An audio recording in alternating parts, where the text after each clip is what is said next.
A beautiful parrot nudging me to mix those greens on the palette and start painting for my November month's Patreon tutorial. And I obliged.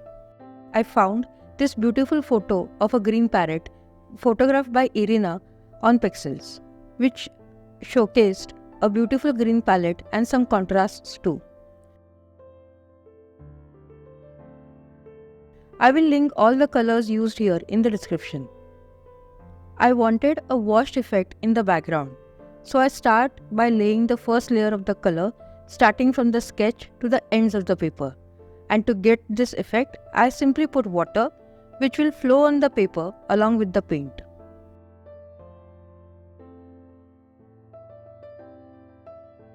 Till that part of the paper dries, I start painting the beak using cadmium red.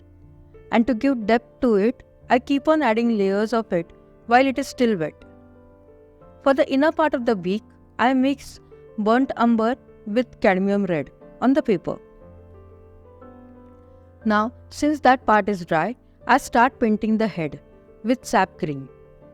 I am dabbing the paint to create some variations of color here, so you can see some dark and light areas. To add details near the eye, I paint very small strokes, pulling them outwards to show those tiny feathers.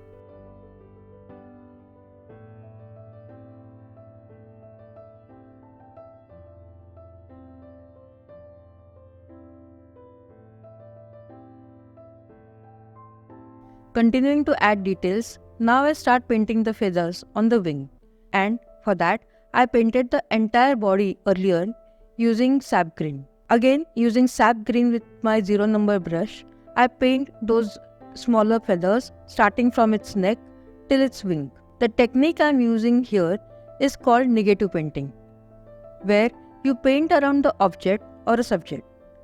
It gives the required depth to the painting and brings out the subject, giving a dimension to the painting. If you are interested in knowing more about this through painting this parrot, then I have an in-depth tutorial on my Patreon. There you will get access to the library where you will find more in-depth tutorials of painting other subjects. I also provide a sketch and progress photos for the guidance, so do come and join me there. Slowly, I progress to paint the feathers of the wing and keep on adding details. I am still using smaller number brush, but notice how I bend the brush to spread the color around the feathers. I will let that portion dry for a while and complete other details. I am painting dry strokes for these tiny feathers and use the neck of the brush to spread the color. The brush is holding enough water to spread this color.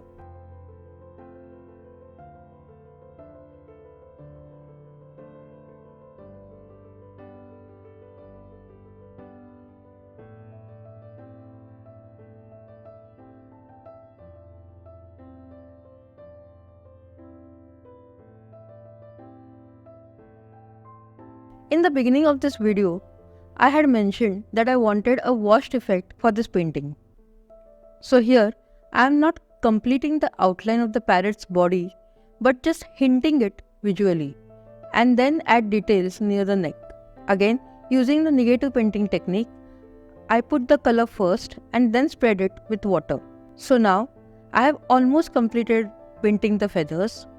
But let me remind you that I have another beginner-friendly video of painting a parrot on my channel here, where I have covered the entire process. I will link it in the description. And if you like that as well, do consider subscribing to my channel. Your support means a lot and help me keep going to bring new videos here on my channel and on Patreon. For painting the branch, I used wet on wet technique. I am putting brown and then violet. I introduced violet here because I wanted to break the green and create a hierarchy. I have described this in detail in my Patreon video, where I have also discussed about creating a balance between the main subject and supporting subject of the painting. For the tail, I used a mixture of sap green and ochre, which was used for the head as well. and then sap green around those feathers. So this was the entire process and the workflow of painting this parrot. If you liked it, do subscribe to my channel and I will see you in the next video. Till then, happy painting.